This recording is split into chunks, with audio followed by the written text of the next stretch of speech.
सावन का पहला सोमवार आज मंदिरों में भक्तों का सैलाब। हर हर महादेव के उद्घोष से गूंजे शिवालय।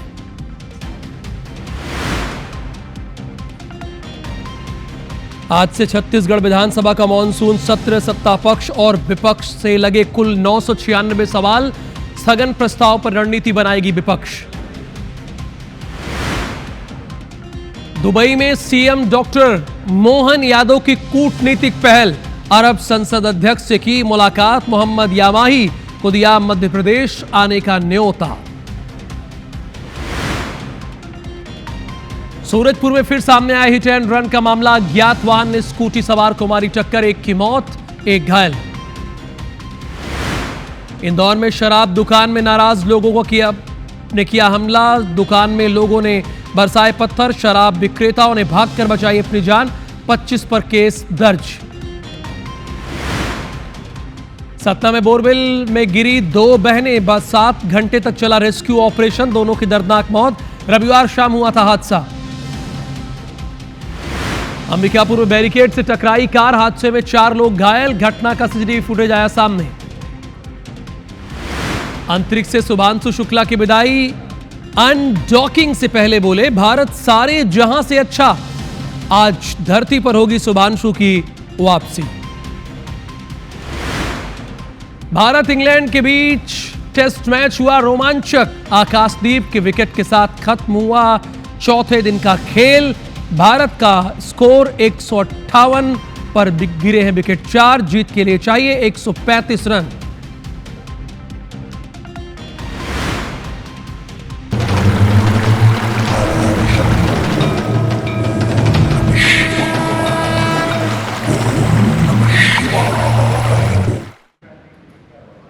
शिवलोक में आपका स्वागत है।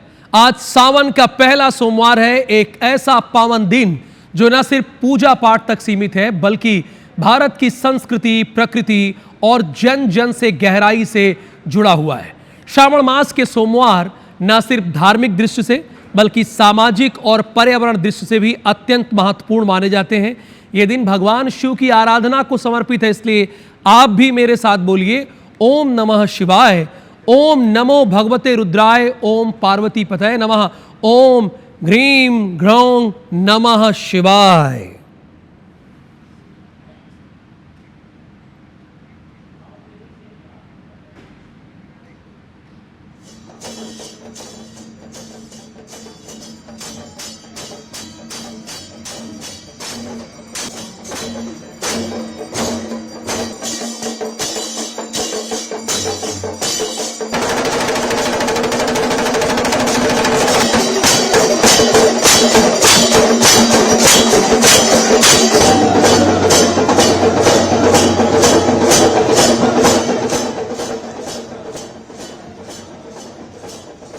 तो सबसे पहले ये जो तस्वीरें देख रहे हैं, ये उज्जैन की तस्वीरें हैं। क्यों उज्जैन की तस्वीरें हैं? क्योंकि यहां पर महाकाल जो है राजाधिराज के रूप में स्थापित है। इसीलिए मान्यता ये है कि यहां पर कोई दूसरा राजा नहीं आ सकता। स्वयं भगवान राजाधिराज के रूप में यहां पर विद्यमान है। और उज्जैन विश्व का केंद्र बिंदु है। यानी पृथ्वी हम कहते हैं कि गोलाकार है, मानते हैं, तो वैसे में केंद्र कहां है? पूरे विश्व में विश्व भर का केंद्र कहां है? तो केंद्र यही है उज्जैन, राजाधिराज महाकाल की नगरी, जहां आपके सारे पाप, कष्ट, क्लेश सब दूर हो जाते हैं यहां दर्शन मात्र से ही। और आज तो भगवान के पट पहले खोल दिए गए। आज भगवान शिव का पहला दिन है, पहला सोमवार है। दिन तो शुरुआत हो गया है श्रावण मास का, लेकिन आज पहला सोमवार है। और भगवान शिव को श्रावण मास अत्यधिक प्रिय है, अत्यधिक प्रिय है। और यही वजह है कि देखिए चारों तरफ आप शिवमय वातावरण देख रहे हैं। और आज हमारा स्टूडियो भी शिवलोक स्टूडियो के नाम से जाना जाता है। तो हमारे 2 संवाददाता इस वक्त हम जुड़े हुए हैं।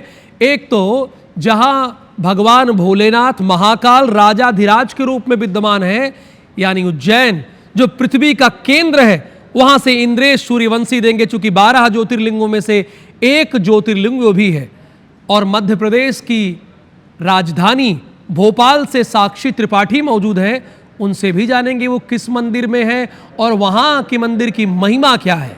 इसीलिए मैंने कहा कि अगर आप IBC 24 आज ट्यून कर लेंगे तो भगवान शिव को ही समर्पित है आज IBC भी। तो इंद्रेश सूर्यवंशी, पहले मैं रुख आपका करूंगा, चूंकि महाकाल यहां राजाधिराज के रूप में विद्यमान है और आपने इसके पहले बताया कि आज भगवान के पट, महाकाल के पट, महाकालेश्वर के पट आज पहले ही खोल दिए गए। अभी का वहां क्या दृश्य है, जो भी आप अनुभूति कर रहे हैं, जो महसूस कर रहे हैं, वो हमारे दर्शकों को भी बताइए, वो भी महसूस करें। ऐसा उन्हें लगना चाहिए कि वो भी उज्जैन में ही है। मैं तो जा रहा हूँ, व्यवस्था अगर करवा दे प्रशासन तो बहुत अच्छा रहेगा। तो इंद्रेश से बात करेंगे, लेकिन ये तस्वीरें जरा देखिए, ये वीडियो देखिए, महाकाल का ये वीडियो, महाकालेश्वर का ये वीडियो जब आराधना की गई।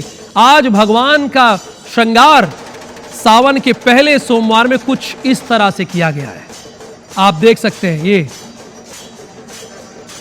चलते हैं भोपाल, चलेंगे, इंद्रेश से बात भी करेंगे, उन तक आवाज नहीं पहुंच रही। साक्षी, आप भगवान भोलेनाथ के किस मंदिर में मौजूद हैं और यहाँ की क्या मान्यता है, इसके बारे में भी हमारे दर्शकों को बताइए और लगे कि वहां पे हमारे दर्शक भी पहुंच गए हों।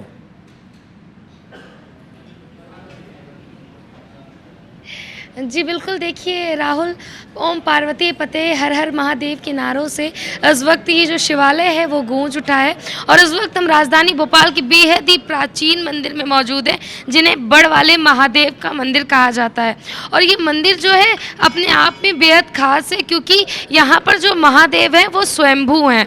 यहाँ पर आप देख सकते हैं कि जो महादेव की मूर्ति दिखाई, शिवलिंग दिखाई दे रही है, ये स्वयंभू है और पीछे बरगद का पेड़ है और इसी बरगद के पेड़ की जड़ों के नीचे जो है महादेव स्वयं प्रकट हुए, इसलिए इन्हें बड़ वाले महादेव कहा जाता है। आप देख सकते हैं कि कितना विशालकाय ये बरगद का वृक्ष है और इसी की जड़ में जो महादेव हैं वो प्रकट हुए और लोगों की आस्था है कि यहाँ पर जो भी मनोकामनाएं मांगी जाती हैं, ये या लोग जो भी प्रार्थना महादेव से करते हैं, महादेव उनकी सभी प्रार्थनाओं को पूरा करते हैं। और आप देख सकते हैं सुबह से यहाँ पर काफ़ी भीड़ लगी हुई है, लोग पहुँच कर प्रभु का रुद्राभिषेक कर रहे हैं, जलाभिषेक कर रहे हैं और सुबह से ही यहाँ लोग जो है पूजा आराधना के लिए आ रहे हैं। सावन के महीने में आप देख सकते हैं यहाँ पर महिलाएं हैं जो व्रत का संकल्प लेकर यहाँ पर बैठी हुई हैं। सभी आपको हरे वस्त्र में नज़र आ रही होंगी, क्योंकि सावन में हरे रंग का विशेष महत्व है और सभी महिलाएं जो हैं हरे वस्त्र में सुबह से यहाँ पर पहुँच के महादेव को प्रसन्न करने के लिए तरह तरह की पूजाएँ कर रही हैं। आप देख सकते हैं कि दीप प्रज्वलन के लिए महिलाएँ यहाँ पर बैठी हुई हैं। वहाँ पर पंडित जी जो हैं वो किस तरीके से जलाभिषेक करना है और दीप प्रज्वलन की जो कार्यक्रम है और प्रसादी वितरण का कार्यक्रम है वो यहाँ पर सुबह से ही चल रहा है। आप देख सकते हैं यहाँ पर आगे लगातार जो है भक्त आ रहे हैं और हर हर महादेव के नारे जो हैं यहाँ पर लगातार लगाए जा रहे हैं। हम यहाँ पर चलते हैं। देखिए राहुल, यहाँ पर बहुत प्राचीन मान्यता है कि यहाँ पर ये जो बरगद का वृक्ष है इसके नीचे महादेव उत्पन्न हुए और उसके बाद यहाँ पर सपने, यहाँ पर एक महाराज हुआ करते थे, संत हुआ करते थे, उनको सपने में महादेव ने दर्शन दिया और तब से यहाँ पर जो लोगों की आस्था है तब से जुड़ी हुई है। आप देख सकते हैं कि यहाँ पर जो पंडित जी हैं पूजा करा रहे हैं, लोग संकल्प ले रहे हैं और ये संकल्प जो है वो महीने भर चलने वाला है राहुल। यहाँ पर महीने भर, सावन के पूरे महीने आपको ऐसी ही भीड़ देखने को मिलने वाली है। आप देख सकते हैं तो भगवान भोलेनाथ यहाँ पर स्वयंभू प्रकट हुए हैं, स्वयं से प्रकट हुए, यानी इसका मतलब ये है। और इस मंदिर की मान्यता यह है कि जो भी आप सच्चे भाव से, सच्ची श्रद्धा से आप मनोकामना करते हैं वो पूर्ण होती है। और अब महाकाल की नगरी उज्जैन आपको लेकर चलते हैं। चलिए, अभी वो उनसे हमारा संपर्क नहीं हो पाया है, इंद्रेश से बातचीत करेंगे। वो तो भगवान महाकाल की नगरी है ही है। और ये शिवलोक IBC 24 का जो स्टूडियो आप देख रहे हैं, हम यहाँ भगवान शिव की महिमा के बारे में अलग अलग जगहों की तस्वीरें हम आपको दिखाएंगे। लेकिन अभी जो हम आपको बताने जा रहे हैं, चूंकि तो ये शिवलोक की महिमा दिन भर, पूरे दिन भर, चूंकि सावन का सोमवार है, पूरे दिन भर इसके बारे में हम आपको बताते रहेंगे।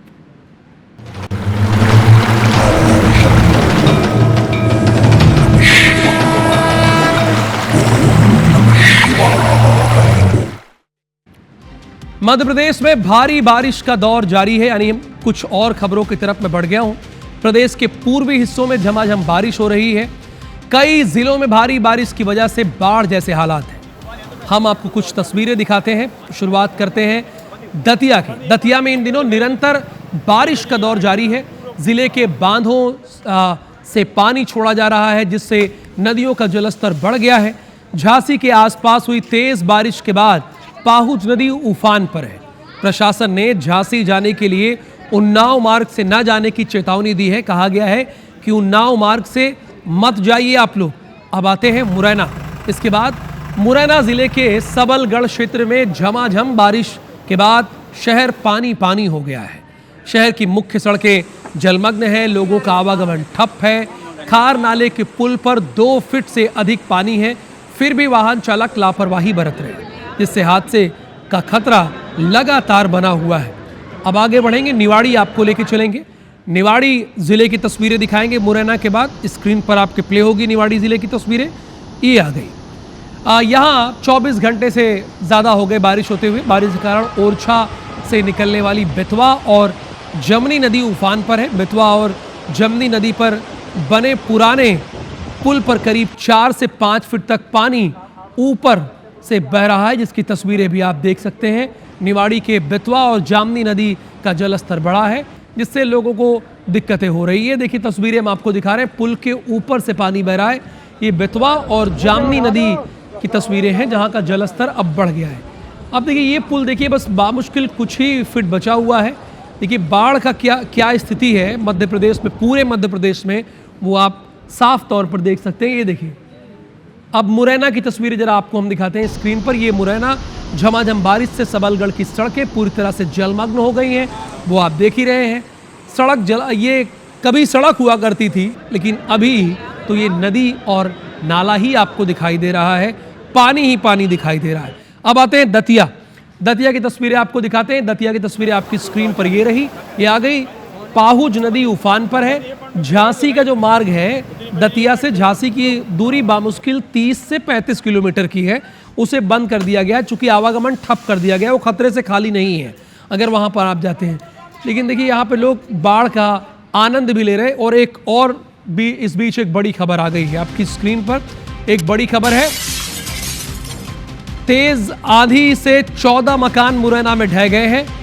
14 मकान ढहे हैं मुरैना में। हादसे में 12 से अधिक लोग घायल हुए। अस्पताल में भर्ती करा दिया गया। 2 बुजुर्ग ग्रामीणों की मलबे में दबे होने से हालत गंभीर है। दोनों बुजुर्ग को ग्वालियर अस्पताल रेफर किया गया। मकान की छत पर तूफान से उड़ती हुई नजर आई है।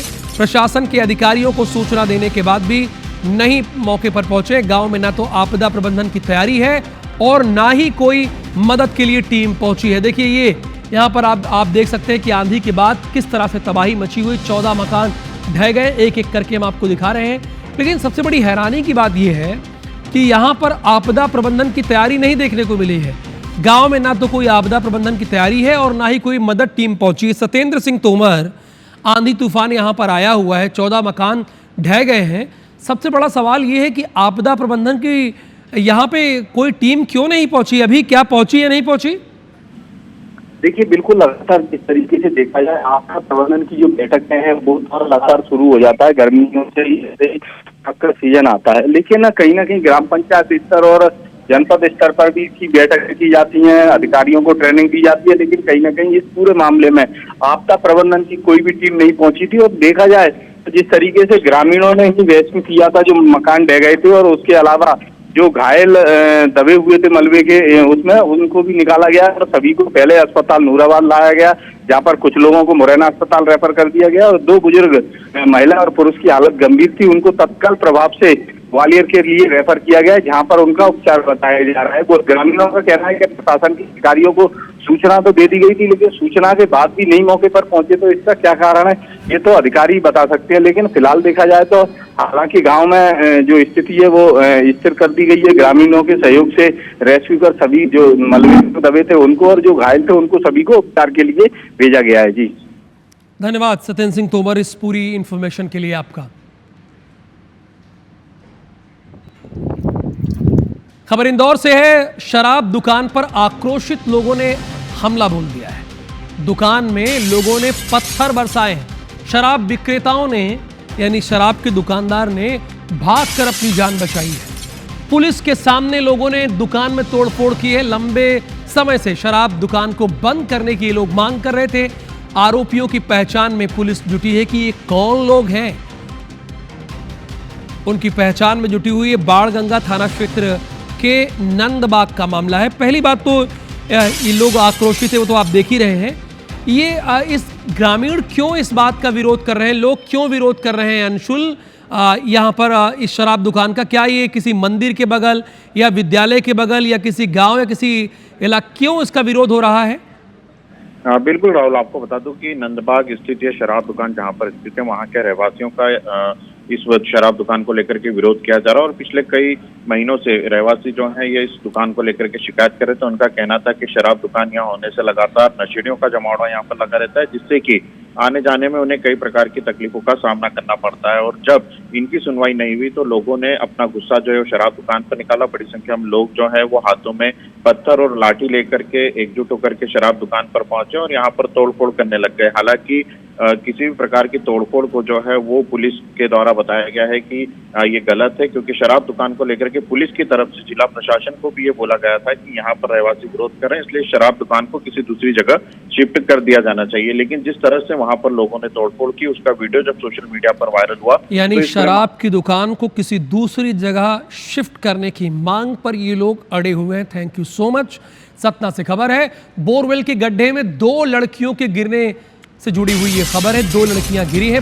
7 घंटे के बाद रेस्क्यू ऑपरेशन खत्म हो गया। लापता नाबालिग का शव बरामद कर लिया गया है। एक का शव कल बरामद कर लिया गया था। 7 घंटे के रेस्क्यू के बाद ऑपरेशन खत्म हुआ है। क्या जानकारी है इसके अतिरिक्त मृदुल? बिल्कुल, ये बेहद ही दर्दनाक घटना हुई, क्योंकि धान का रोपा लगाते वक्त 2 बच्चियां थी, एक 10 साल की और एक 13 साल की। दोनों जब बगल के खेत में पानी भरा हुआ था वहां पे हाथ पैर धोने के लिए गई, लेकिन वहां पे जो जलमग्न जो स्थान था वहां पे एक बोरवेल था जो पुराना था, जिसमें पानी ना निकलने की वजह से ग्रामीण ऐसे ही खुला छोड़ देते हैं। लेकिन बताया जा रहा है उस पर मिट्टी भरी गई थी, लेकिन बारिश की वजह से वो मिट्टी धंस गई और वहां पे एक बड़ा गड्ढा हो गया था। पानी जल भराव होने के कारण वो बच्चियां उस गड्ढे को देख नहीं पाई और जैसे ही पैर धोने के लिए खेत में उतरी तो वो उस गड्ढे में समा गई और लापता हो गई। ग्रामीणों ने उनको ढूंढा, लेकिन उन्हें अंदाजा लगा कि यहाँ पे एक बोरवेल था, शायद उसमें गिर गई होंगी। तो रेस्क्यू ऑपरेशन ग्रामीणों ने और स्थानीय लोगों ने जब शुरू किया तो एक बच्ची का जो शव था वो तत्काल ही मिल गया, लेकिन जब दूसरी बच्ची लापता थी और जिला प्रशासन की टीम देर रात पहुंची। तकरीबन 7 घंटे तक ये रेस्क्यू ऑपरेशन चला और 1:30 से 2 बजे के आसपास रात में दूसरे शव को भी बरामद कर लिया गया और फिलहाल उन दोनों बच्चियों को पीएम के लिए नागौद अस्पताल ले जाया गया। आज उनका पीएम होगा, उसके बाद अग्रिम कार्रवाई होगी। निश्चित तौर पर अगर यह बात साबित होती है कि जो किसान था उसने बोरवेल को खुला छोड़ा था तो उस पर भी कार्रवाई हो सकती है, क्योंकि गौरतलब है कि बीते वर्ष जो रीवा में एक घटना हुई थी जिसमें बोरवेल में एक बच्चा गिर गया था और 48 घंटे के रेस्क्यू के बाद उसको निकाला गया था, जिसमें तत्कालीन मुख्यमंत्री ने भी ऐलान किया था कि जितने भी बोरवेल है उनमें अगर कोई खुला छोड़ा जाता है, उनमें अगर बच्चा गिरता है कोई यही तो उसके बावजूद सबने कह दिया, नियम भी बन गया, लेकिन इसके बावजूद बोरवेल को खुला छोड़ देते हैं। अब बताइए 2 बच्चियों की इसमें जान गई है, अब इन दोनों की मौत का जिम्मेदार कौन है भाई? आप बोरवेल करा रहे हैं तो रात में उसे ढक दीजिए, काम नहीं हो रहा तो ढक दीजिए उसको, ये जिम्मेदारी आपकी बनती है। धन्यवाद आपका इस पूरी जानकारी के लिए। श्योपुर में सड़क किनारे एक साथ आपको 4 चीते हम दिखाएंगे। देखिए बारी बारी से श्योपुर की तस्वीरें देख रहे हैं आप, ये देखिए एक साथ 4 चीते यहां जा रहे हैं, टहलते हुए नजर आए हैं। राहगीरों ने वीडियो बना लिया इसका और अब इसे पोस्ट कर रहे हैं लगातार सोशल साइट्स पर, जो वायरल भी हो रहा है। कूनो नेशनल पार्क प्रबंधन अलर्ट मोड पर है। विजयपुर क्षेत्र के बागवानी और सिमरई का ये मामला है, जहां पर एक साथ 4 चीते नजर आए हैं।